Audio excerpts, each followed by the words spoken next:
گزارے کیسے زندگی،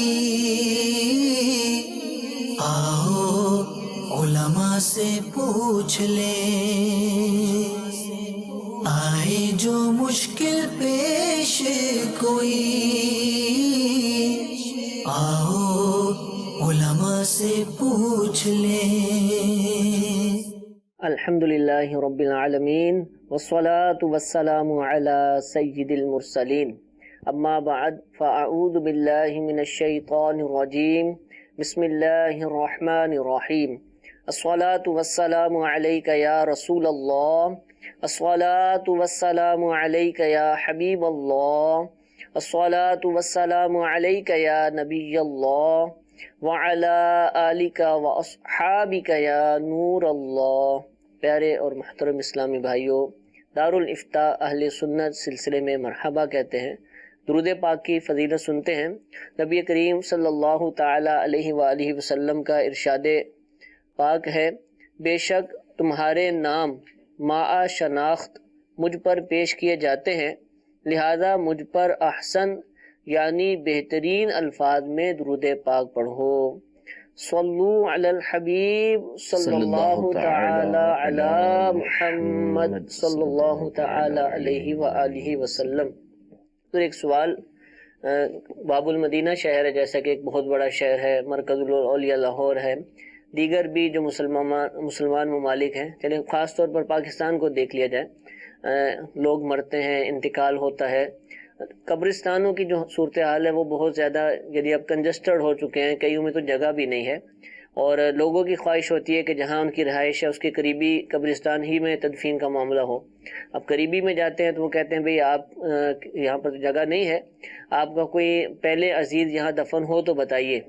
تو اگر کوئی بتاتا ہے تو سننے میں آیا کہ اسی کی قبر کھود کر، اگر وہ پرانی قبر ہو چکی ہے تو نئے مردے کو اس میں دفن کر دیا جاتا ہے۔ اچھا، وہ جو اجازت دے رہے ہیں دفن کرنے کی، ان کے ذہن میں بھی ہوتا ہے کہ وہ ایک حدیث پاک کوٹ کرتے ہیں کہ حدیث پاک ہے بھی کہ نہیں کہ قیامت کے دن ایک ایک قبر سے 70 مردے اٹھائے جائیں گے۔ تو اس کے پیش نظر کہ جب 70 اٹھنے ہیں تو ہمارے عزیزوں کی قبروں میں بھی 70 آ جائیں تو کیا حرج ہے، یا شاید وہ مسئلہ معلوم ہوتا نہیں ہوتا تو وہ تدفین کروا دیتے ہیں۔ تو یہ ایک سننے میں آیا ہے کہ ایسا بھی ہو رہا ہے، کیا بھی جا رہا ہے، تو کیا یہ درست ہے، یہ نظریہ درست ہے، یہ حدیث پاک ہے کہ نہیں، یہ بھی ارشاد فرمائیے۔ الحمدللہ رب العالمین والصلاة والسلام علی سید الانبیاء والمرسلین، اما بعد فاعوذ باللہ من الشیطان الرجیم، بسم اللہ الرحمن الرحیم۔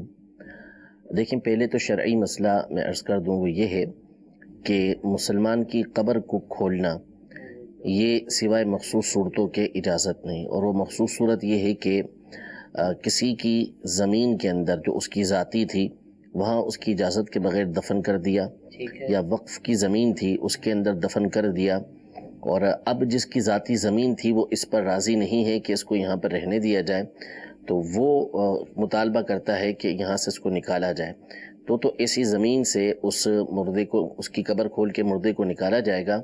باقی اس کے علاوہ جو ہے وہ کھولنے کی قبر اجازت یہ نہیں ہوا کرتی ہے۔ پہلی بات تو یہ۔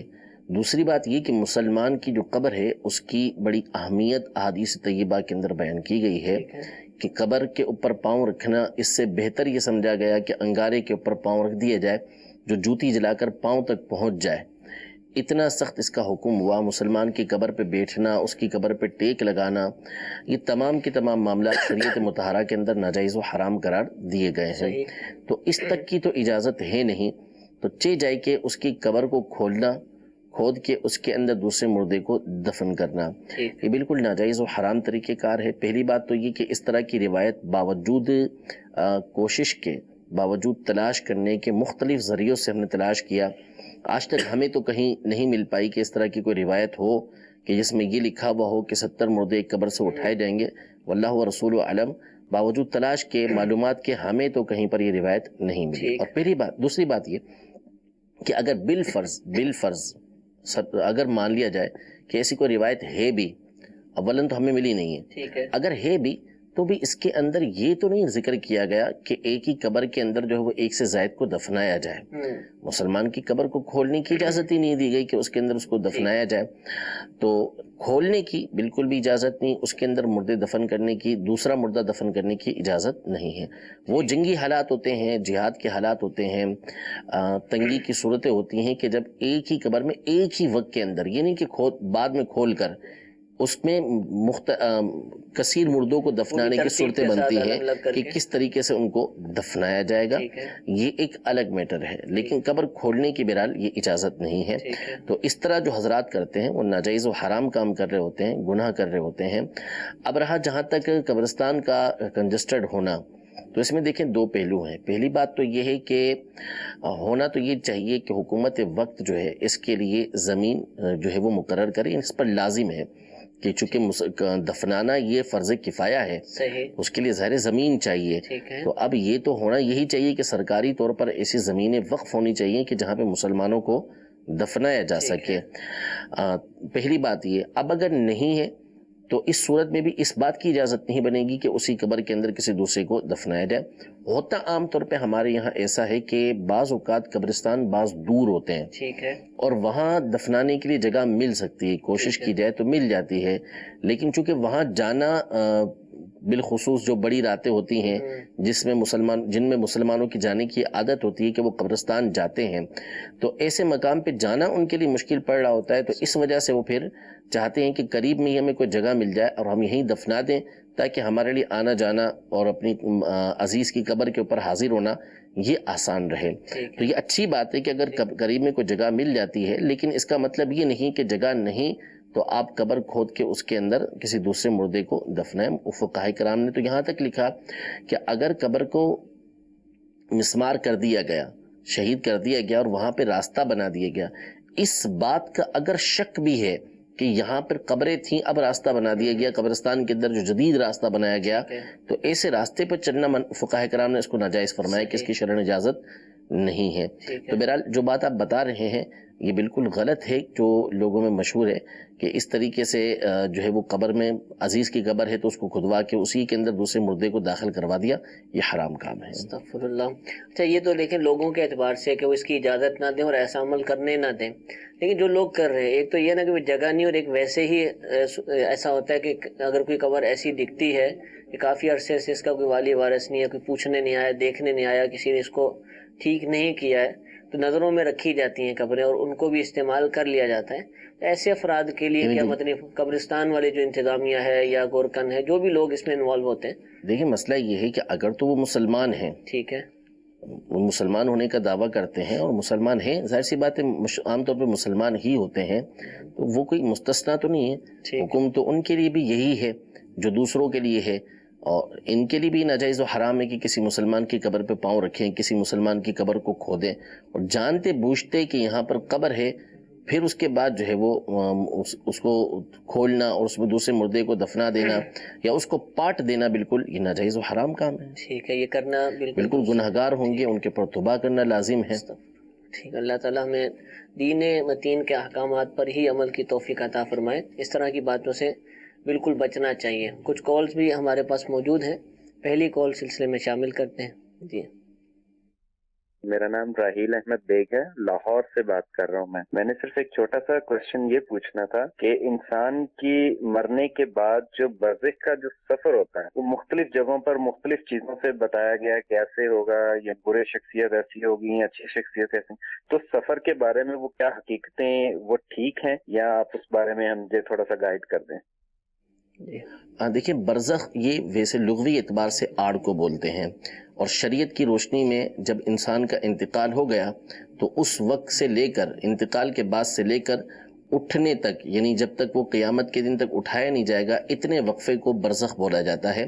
قرآن پاک میں فرمایا وَمِن وَرَائِهِمْ بَرْزَخٌ إِلَى يَوْمِ يُبْعَثُونَ، یعنی قیامت کے دن تک، اٹھائے جانے کے دن تک ان کے درمیان یہ آڑ موجود ہے. تو یہ برزخ کا لغوی معنی آڑ، اور شریعت کی روشنی کے اندر برزخ کا مطلب ہے کہ بندے کا انتقال ہو گیا، اس وقت سے لے کر اس کے اٹھائے جانے تک، قیامت کے دن اٹھائے جانے تک، اس کو برزخ کہا جاتا ہے. تو عام طور پہ چونکہ ہمارے یہاں جو مردے کا حال ہوتا ہے وہ دفنانے کے ساتھ ہی ہوتا ہے. ٹھیک ہے. یعنی جب اس کا انتقال ہو گیا تو اس کے بعد عام طور پر اس کو دفناتے ہیں. لیکن اگر بالفرض دفنانے کی کوئی صورت نہ بنی، مثلا سمندر کے اندر انتقال ہو گیا تو اب کنارے پہ نہیں آ سکتے، درمیانے اس سمندر کے درمیان میں ہے اور وہاں پہ لاش سمندر کے اندر اتارنے کا حکم ہے تو وہ اندر اتار دی، تو اس کا برزخ کا وقت شروع ہو چکا. اب اس کے لیے یہی قبر بنی ہوئی ہے، یہیں پر اس کے اللہ نہ کرے اگر عذاب ہو رہا ہے تو عذاب کا سلسلہ ہوگا، نعمتیں ہو رہی ہیں تو پھر اس کے پر یہیں پر نعمتیں ہوں گی، سوال وغیرہ سبھی ادھر ہوں گے. کسی کو شیر کھا گیا، شیر کے پیٹ کے اندر اس کا جسم کا ایک حصہ چلا گیا، تو اب یہ سارا کا سارا معاملہ اس کے ساتھ شیر کے پیٹ کے اندر ہی ہوگا. جل گیا، خاک اڑ گئی، تو اللہ تبارک و تعالیٰ اسی چیز کو اس کے لیے برزخ بنا دے گا، وہ قادر ہے اس بات کے اوپر. تو عام طور پہ چونکہ اس کو دفنایا جاتا ہے، قبر بنائی جاتی ہے، اس لیے اس معاملے کو قبر کے سوال جواب، قبر کی نعمتیں، قبر کا عذاب کہا جاتا ہے، ورنہ یہ برزخ کہلاتا ہے. ٹھیک ہے کہ جب بندے کا انتقال ہو گیا تو اس وقت سے وقت شروع ہو گیا، قیامت تک اٹھنے تک اس کے جو وقت ہوگا اس کو برزخ کہا جائے گا. اب رہا اعمال، تو اعمال جیسے ہوں گے اس کے مطابق ہی اس کی صورت بنے گی. اگر تو اچھے اعمال ہوں گے تو اچھی صورتوں میں رہے گا، بہت اچھے اعمال ہوں گے بہت اچھی صورتوں کے اندر رہے گا، اور برے اعمال ہوں گے تو بری صورتوں میں رہے گا، اور برے اعمال ہوں گے اس سے اور بری صورت کے اندر رہے گا. تو یہ اعمال کے اعتبار سے اس کی جو ایمان ہوتا ہے، اس کے اعمال ہوتے ہیں، اس کے مطابق اس کی منزلیں ہوتی ہیں، اس کے مطابق اس کی حالتیں ہوا کرتی ہیں. ٹھیک ہے جی، جزاک اللہ. ایک اور کال چلائیے. سیدنا ابو بکر صدیق کی کچھ روایتوں میں آتا ہے کہ زیادہ عمر تھی تو آپ نے اسلام قبول کیا. نبی کریم صلی اللہ علیہ وسلم کی بھی 63 برس عمر ہوئی اور حضرت سیدنا ابو بکر صدیق کی بھی 63 سال عمر ہوئی. تو میرا یہ ذہن جو ہے یہ نا کوئی کام نہیں کر رہا کہ کیسے ہو گئی. آپ کو تو نبی کریم صلی اللہ علیہ وسلم سے بعد میں وصال ہوا نا سیدنا ابو بکر صدیق کا، تو کیسے آپ کی عمر 63 برس ان کی ہو گئی اور 63 برس آقا کریم کی ہو گئی؟ تو اس کے بارے میں تھوڑا سا روشنی ڈال دیں. کنفیوژن اس لیے ہو گئی کہ یہ سمجھ نہیں پائے کہ ہوا کیا. ایسا نہیں ہے کہ دنیاوی عمر کے اعتبار سے سیدنا ابوبکر صدیق رضی اللہ تعالی عنہ کی ولادت نبی کریم صلی اللہ علیہ وسلم سے پہلے ہوئی ہو، ایسا نہیں ہے. بلکہ حضور علیہ السلام کی جو ولادت ہوئی اس کے تقریباً 2.5 سال کے بعد سیدنا ابوبکر صدیق رضی اللہ تعالیٰ عنہ کی ولادت ہوئی ہے. تو یوں دنیاوی اعتبار سے تقریباً 2 سے 2.5 سال آپ نبی کریم صلی اللہ علیہ وسلم سے عمر میں چھوٹے تھے، اور اتنے ہی عرصے کے بعد آپ کا انتقال ہوا، وہ 63 سال کی عمر بن جاتی ہے. اب جہاں تک رہا بڑی عمر میں اسلام قبول کرنا، تو اس سے تو اس پر فرق نہیں پڑے گا. وہ تو آپ تقریباً 38 سال کی عمر میں اسلام لے کر آئے، پھر اس کے بعد نبی کریم صلی اللہ تعالیٰ علیہ وآلہ وسلم کے ساتھ رہے، اور تقریباً 2 سال کے بعد ان کا انتقال ہوا. یعنی نبی کریم صلی اللہ تعالیٰ علیہ وآلہ وسلم نے ربیع الاول کے اندر پردہ فرمایا، وصال فرمایا، اور انہوں نے جمادی الاخری کے اندر وصال فرمایا. اتنا ہی ڈیوریشن تھا کہ نبی کریم صلی اللہ تعالیٰ علیہ وآلہ وسلم سے عمر میں چھوٹے تھے. اچھا، اب اسلام تو اگرچہ انہوں نے 38 سال کی عمر میں قبول کیا، لیکن سیدنا ابوبکر صدیق رضی اللہ تعالیٰ عنہ کی ذات گرامی وہ ہے کہ اللہ تبارک و تعالیٰ نے اسلام کی قبول کرنے سے پہلے بھی ان کو شرک و کفر سے محفوظ رکھا تھا، برائیوں سے محفوظ رکھا ہوا تھا. ایک کلمہ استعمال ہوتا ہے، ایک جملہ استعمال ہوتا ہے، کرم اللہ وجہہ، یعنی سیدنا علی المرتضی کرم اللہ تعالی وجہ، یعنی اللہ تبارک و تعالیٰ ان کے چہرے کو مکرم کرے، عزت والا کرے، یا ان کے چہرے کو اللہ تبارک و تعالیٰ نے عزت والا کیا. یہ جملہ ہمارے یہاں پر عام طور پہ حضرت علی رضی اللہ تعالیٰ عنہ کے لیے، مولا کائنات کے لیے استعمال ہوتا ہے. لیکن اسلاف کے اندر جس طرح یہ جملہ حضرت علی رضی اللہ تعالیٰ عنہ کے لیے استعمال ہوتا تھا، یوں ہی سیدنا ابوبکر صدیق رضی اللہ تعالیٰ عنہ کے لیے بھی استعمال ہوتا تھا. بزرگان دین ان کے لیے بھی استعمال کرتے تھے، جیسا کہ حافظ ابن حجر حتمی رحمۃ اللہ تعالیٰ علیہ نے فتاوی حدیثیہ کے اندر اس کو ذکر کیا ہے. وجہ یہ ہے کہ ان دونوں کے ساتھ خاص طور پر یہ جملہ کیوں استعمال کیا جاتا رہا، حالانکہ دیگر صحابہ کرام علیہم رضوان کے ساتھ عام طور پر رضی اللہ تعالیٰ عنہ استعمال ہوتا ہے، ان کے ساتھ بھی یہ استعمال ہوتا ہے، لیکن ساتھ میں یہ جملہ بھی استعمال ہوتا ہے. تو اس کی وجہ علماء نے یہ لکھی کہ یہ دونوں حضرات وہ ہیں کہ جنہوں نے وہ زمانہ بھی پایا کہ جب کفر و شرک عام تھا، ابھی اسلام کی دعوت نبی کریم صلی اللہ تعالیٰ علیہ وآلہ وسلم نے نہیں دی تھی، یعنی ابھی اعلان نبوت آپ نے نہیں فرمایا تھا. انہوں نے وہ زمانہ پایا. حضرت ابوبکر رضی اللہ تعالیٰ عنہ نے تو کافی بڑی عمر تک پایا، جبکہ حضرت علی رضی اللہ تعالیٰ عنہ نے بھی اچھی بڑی عمر بچپن میں ہی پایا اس کو. لیکن دونوں کو اس زمانے کے اندر بھی اللہ تبارک و تعالیٰ نے شرک سے محفوظ رکھا، کفر سے، شرک سے محفوظ رکھا، کفر سے محفوظ رکھا، کہ کبھی بھی ان کی پیشانی کبھی کسی بت کے آگے نہیں جھکی تھی. سبحان اللہ. یعنی ہمیشہ اللہ تبارک و تعالیٰ نے ان کو شرک و کفر سے محفوظ رکھا، ان کا چہرہ اس سے محفوظ رہا کہ کسی بت کے آگے جھکیں. تو یہ زمانہ بھی پایا، اور اسی طرح جب اسلام کا زمانہ پایا تو اس زمانے میں تو ظاہر اس کا کوئی تصور ہی نہیں تھا کہ یہ اس طرح کا کوئی کام کرتے، ہمیشہ سے مومن رہے، تو اس زمانے میں بھی کبھی کفر و شرک ان کا نہیں ہوا. تو ایسے دونوں زمانے پانے کے باوجود ان کا چہرہ، ان کی پیشانی کبھی کسی بت کے آگے، غیر اللہ کے آگے نہیں جھکی. اس وجہ سے یہ کہا جاتا ہے کہ اللہ تبارک و تعالیٰ نے ان کے چہرے کو عزت بخشی، کرامت بخشی، کہ ایسا ان کے ساتھ نہیں ہوا. اور باقی دیگر صحابہ کرام علیہم رضوان کا جو معاملہ تھا، ان میں بیشتر وہ تھے کہ جو پہلے جب اسلام نہیں آیا تھا تو اس سے پہلے کفر کے اندر مبتلا تھے، لیکن جب اسلام آ گیا، نبی کریم صلی اللہ علیہ وسلم نے دعوت دی تو انہوں نے اسلام کو قبول کر لیا. لیکن ان کا معاملہ، دونوں کا معاملہ یہ جدا رہا. باقی بہت سارے وہ تھے کہ جن کی ولادت ہی اسلام کے اندر ہوئی، انہوں نے کفر کا زمانہ سرے سے پایا ہی نہیں، دیکھا ہی نہیں تھا. تو اس لیے ان کے ساتھ اس طرح کا کلمہ عام طور پہ استعمال نہیں ہوتا، یہ جملہ ان کے لیے استعمال نہیں کیا جاتا. ماشاءاللہ کافی تفصیل سے صدیق اکبر رضی اللہ تعالیٰ عنہ کی سیرت طیبہ پر روشنی ڈالی. سوال یہ ہے کہ کیا مردے کا پوسٹ مارٹم کروانا جائز ہے، کروانا چاہیے؟ دیکھیں، پوسٹ مارٹم ویسے تو ناجائز و حرام ہے، اس کی اجازت نہیں. حدیث پاک کے اندر یہ ارشاد فرمایا کہ مردے کی ہڈیوں کو توڑنا ایسا ہی ہے جیسے زندہ کی ہڈیوں کو توڑنا، اس کو بھی تکلیف پہنچتی. اسی طرح جس طرح زندہ تکلیف محسوس کرتا ہے، یوں ہی مردہ تکلیف محسوس کرتا ہے، بلکہ اس سے بڑھ کر تکلیف محسوس کرتا ہے. یہاں تک کتابوں کے اندر تحریر فرمایا، جہاں موت کے احوال لکھے، کہ جب اس کو غسل دینے والا غسل دیتا ہے تو اس وقت وہ نرمی کا مطالبہ کرتا ہے کہ میرے ساتھ نرمی کر.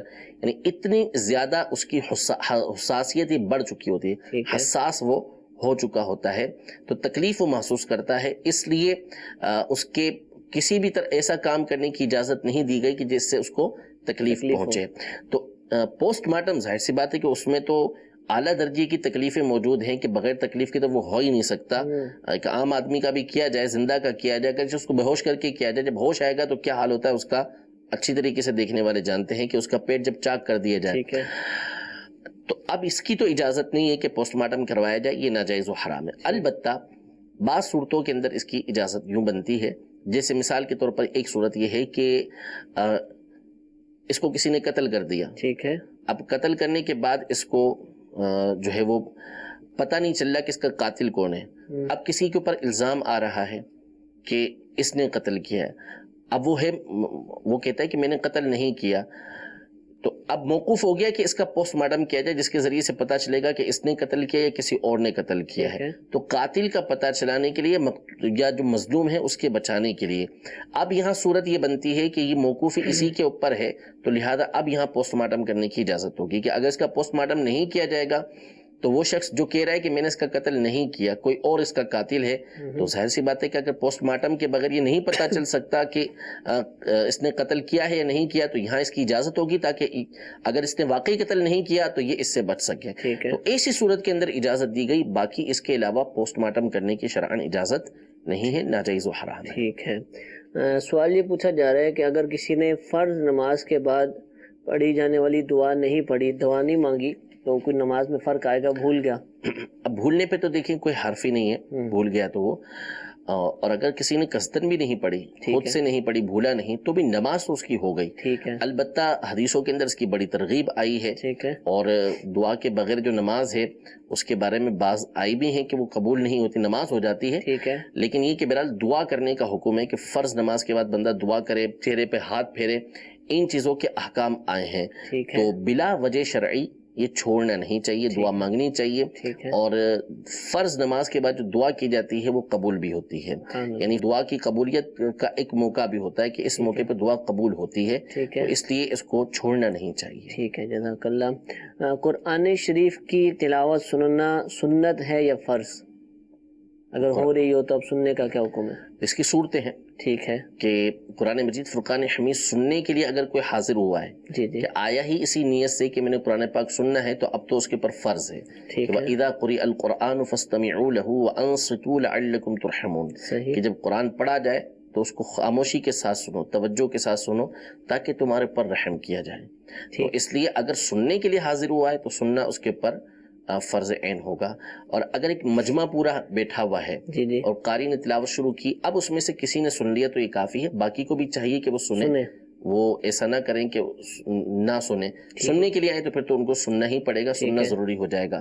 باقی اس کے علاوہ اگر ایسی صورت نہیں ہے کہ اس کے اوپر فرض و واجب نہیں بنتا، مثلا کہیں بیٹھا ہوا ہے، مدنی چینل پہ شروع ہو گئی یا کسی مقام پہ تلاوت چل رہی ہے اور وہاں سے گزر رہا ہے یا کھڑا ہوا ہے، تو اس صورت میں بھی اس کو سننا چاہیے کہ قرآن مجید فرقان حمید کو سننے کی وجہ سے فرض کا ثواب ملتا ہے۔ سبحان اللہ اگرچہ کہ میں چینل کی بات نہیں کرتا کہ وہ ریکارڈڈ ہوتی ہے، ریکارڈڈ کے علاوہ بات کر رہا ہوں کہ لائیو کوئی ہو رہی ہے، مسجد سے اس کو آواز آ رہی ہے یا کوئی قاری پڑھ رہا ہے، یہاں پر بیٹھ کے وہ سنتا ہے تو اب سنے گا تو اس کو فرض ہی کا ثواب ملے گا، ٹھیک ہے کہ یہ قرآن پاک کا حکم ہے کہ جب قرآن پاک پڑھا جائے تو خاموشی اور توجہ کے ساتھ سنو، تو جب وہ توجہ کے ساتھ سنے گا، خاموشی کے ساتھ سنے گا، تو فرض پر عمل کرنے کا اس کو ثواب ملے گا۔ اور باقی اس کے علاوہ سنت کی بھی صورتیں، نبی کریم صلی اللہ تعالیٰ علیہ وآلہ وسلم نے سیدنا ابی بن کعب رضی اللہ تعالیٰ عنہ سے، سیدنا عبداللہ بن مسعود رضی اللہ تعالیٰ عنہ سے قرآن مجید فرقان حمید کی تلاوت سنی، احادیث طیبہ کے اندر موجود ہے۔ حضرت عبداللہ بن مسعود رضی اللہ تعالیٰ عنہ کو نبی کریم صلی اللہ تعالیٰ علیہ وآلہ وسلم نے حکم دیا کہ تلاوت کرو، آپ رضی اللہ تعالیٰ عنہ نے بڑی خوشی کے ساتھ تلاوت شروع کی سورہ نساء کی۔ پڑھتے پڑھتے جب آپ یہاں پر پہنچے کہ قیامت کے دن ہم ہر امت سے ایک گواہ کو لے کر آئیں گے اور ان تمام پر آپ کو گواہ بنا کر لے کر آئیں گے، سورہ نساء کی اس آیت پر پہنچے تو حضور علیہ السلام نے ان سے فرمایا حسبک، اتنا کافی ہے۔ ماشاءاللہ تو حضرت عبداللہ بن مسعود رضی اللہ تعالیٰ عنہ نے نظر اوپر اٹھا کے دیکھی، وہ نیچے نگاہ کر کے پڑھ رہے تھے، تو دیکھا کہ حضور علیہ السلام کی آنکھوں سے آنسو بہ رہے تھے۔ تو نبی کریم صلی اللہ علیہ وسلم اپنے صحابہ سے تلاوت سنا کرتے تھے، تو یوں سننے میں جو ہے یہ نبی کریم صلی اللہ علیہ وسلم کی سنت بھی ادا ہوگی۔ سبحان اللہ، اللہ تعالیٰ ہمیں تلاوت قرآن پاک کی سعادت عطا فرمائے، سننے کا موقع ملے تو ادب آداب کے ساتھ، تعظیم کے ساتھ اس کو سننے کی بھی توفیق عطا فرمائے۔ کالز ہمارے پاس موجود ہیں، ایک کال سلسلے میں شامل کرتے ہیں۔ جی سر نظر محمد بات کر رہا ہوں، ضلع جیت آباد تحصیل گڑھی خیروں سے۔ سر میرا سوال ہے، خدا جو نام ہے، خدا کا جو لفظ ہے، ایسے ہمارے قرآن پاک میں اللہ کا نام اس میں ذکر آ رہا ہے یا یہ اللہ کا نام ہے یا نہیں؟ اس میں جلالت کا پوچھ رہے ہیں کہ ہے کیا؟ اصل میں خدا جو ہے یہ فارسی میں ہے، ٹھیک ہے تو ظاہر ہے کہ فارسی کا لفظ تو قرآن پاک کے اندر نہیں ہوگا۔ خدا کا اصل مطلب ہے کہ خود یعنی جس کا مطلب یہ بنتا ہے کہ واجب الوجود، ٹھیک، یعنی جو خود سے ہو، کسی اور کی وجہ سے نہ ہو، تو اللہ تبارک و تعالیٰ کی ذات یہ واجب الوجود ہے، ٹھیک ہے یعنی وہ خود سے ہے، وہ کسی کی وجہ سے نہیں، اور اس کی وجہ سے سب ہیں کہ اللہ تبارک و تعالیٰ کی ذات ہے تو ساری کائنات بنی ہے، بے شک اسی نے ساری کائنات کو بنایا ہے، تو جس کی وجہ سے سب کا وجود ہو اور وہ خود کسی کا محتاج نہ ہو، ایسی ہستی کو واجب الوجود کہا جاتا ہے، اور وہ صرف اللہ تبارک و تعالیٰ کی ذات ہے، اور اسی کا فارسی ترجمہ یہ خدا بنتا ہے۔ ٹھیک ہے تو اس لیے اللہ تبارک و تعالیٰ کو خدا یہ کہا جاتا ہے۔ باقی یہ نام قرآن پاک کے اندر نہیں ہے، کیونکہ قرآن پاک عربی زبان کے اندر ہے، اسی طرح احادیث طیبہ میں بھی نہیں ہے، یہ فارسی زبان کا لفظ ہے جو خود تھا اور اس سے یہ پھر خدا بنا ہے۔ ٹھیک ہے، حرج نہیں کہنے میں، کوئی مسلمان حرج نہیں استعمال کہنے کرتے میں، ہیں، بالکل کوئی حرج نہیں اس کو کہنے میں۔ جی ایک اور کال چلائیے۔ میرا یہ سوال تھا کہ یہ جو عورتوں میں جو حاضری آتی ہے، جو بابا بزرگان دین آتے ہیں، یہاں تک سچائی ہے؟ وہ بزرگان دین کے جو ساری عمر عورتوں سے پردہ کرتے رہے، اب وہ انتقال کے بعد عورتوں پر آئیں گے، بڑی عجیب سی بات ہے۔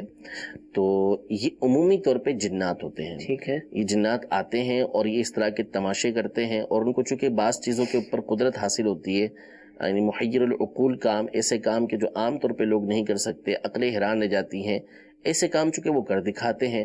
پھر یہ کہ چونکہ حمزات سے ان کے تعلق ہوتے ہیں، تو بہت ساری باتیں جو ماضی کی ہوتی ہیں وہ ان کو معلوم ہو جاتی ہیں، ٹھیک ہے، تو مستقبل کا غیب وہ نہیں جانتے، صحیح، ماضی کی باتیں وہ جان لیتے ہیں، کیونکہ یہ چیزیں جانی جا سکتی ہیں ماضی کی باتوں کو، تو اس لیے وہ اس طرح کی باتیں بعض بتا دیتے ہیں، بعض وہ اندازے مارتے ہیں، اندازوں میں بعض ان کے ٹھیک بھی لگ جاتے ہیں، تو لوگ یہ سمجھتے ہیں کہ پتہ نہیں کہ وہ پہنچی ہوئی چیز ہے، حالانکہ وہ جنات ہوتے ہیں اور وہ اس طرح لوگوں کا جھمگٹا جمع کرنے کے شوقین ہوتے ہیں، تو یوں جمع کر لیا جاتا ہے۔ باقی یہ حاضری واضری بزرگوں کی ایسی کوئی چیز نہیں ہوا کرتی، ٹھیک ہے، بزرگان دین رحمہم اللہ اجمعین ایسی چیزوں سے پاک ہے۔ ماشاءاللہ۔ جی ایک اور کال چلائیے۔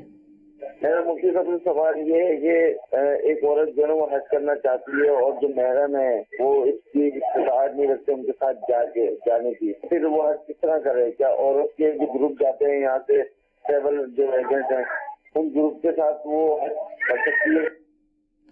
دیکھیں، عورت کے اوپر حج فرض ہونے کے لیے جہاں دیگر شرائط ہیں وہیں ایک شرط محرم کا ہونا بھی ہے، ٹھیک ہے، اور محرم کا ظاہر سی بات ہے کہ اس طرح کا ہونا کہ یا تو محرم خود جو ہے وہ حج پر قدرت رکھتا ہے، ٹھیک، استطاعت رکھتا ہے، یا وہ نہیں رکھتا لیکن عورت کے پاس اتنا مال موجود ہے کہ وہ محرم کو لے کے جائے گی تو لے جا سکتی ہے، تو پھر اس صورت میں اس کے اوپر لازم ہوگا کہ وہ حج کے لیے محرم کو ساتھ لے کر جائے گی۔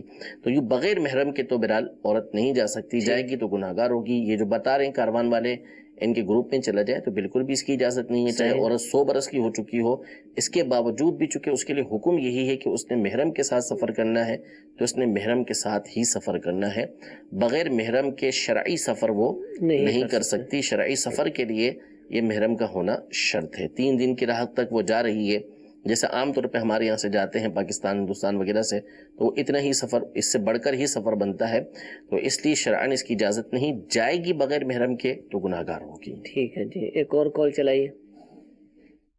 درخواست میں سوال یہ ہے کہ اگر ایک شخص عالم دین نہ ہو تو کیا وہ بیان وغیرہ کر سکتا ہے؟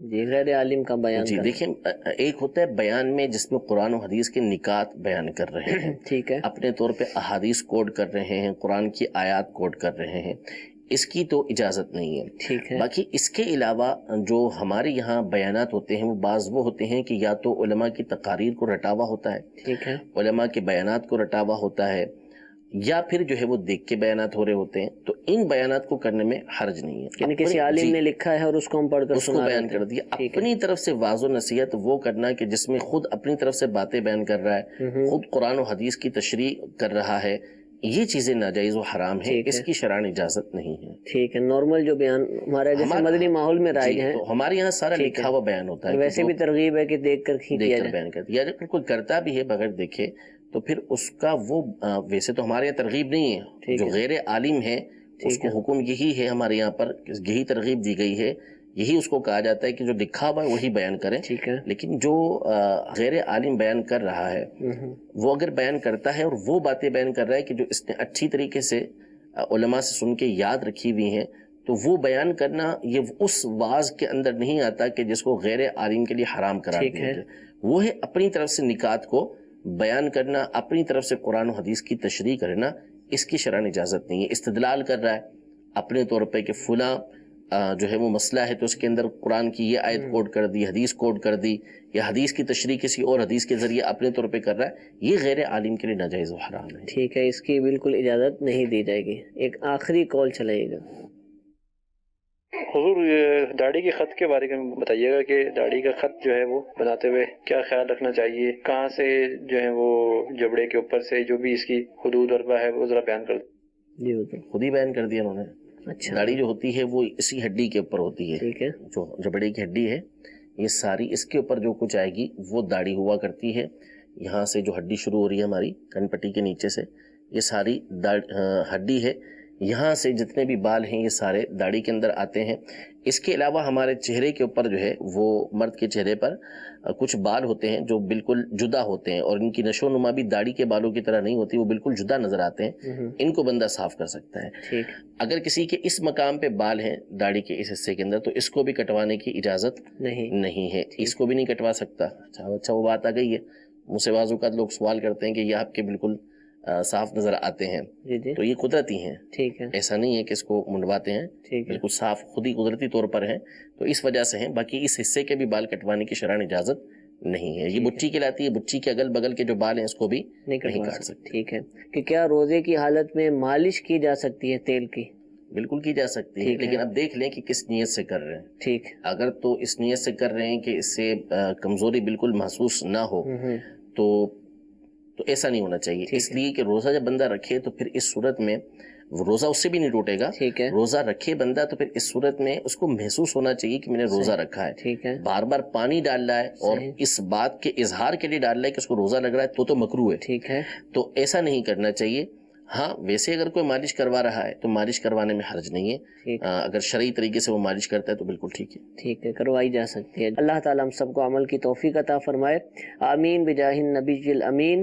صلو علی الحبیب صلی اللہ تعالی علی محمد صلی اللہ علیہ وسلم. گزارے کیسے زندگی، آؤ علماء سے پوچھ لیں. آئے جو مشکل پیش کوئی، آؤ علماء سے پوچھ لیں.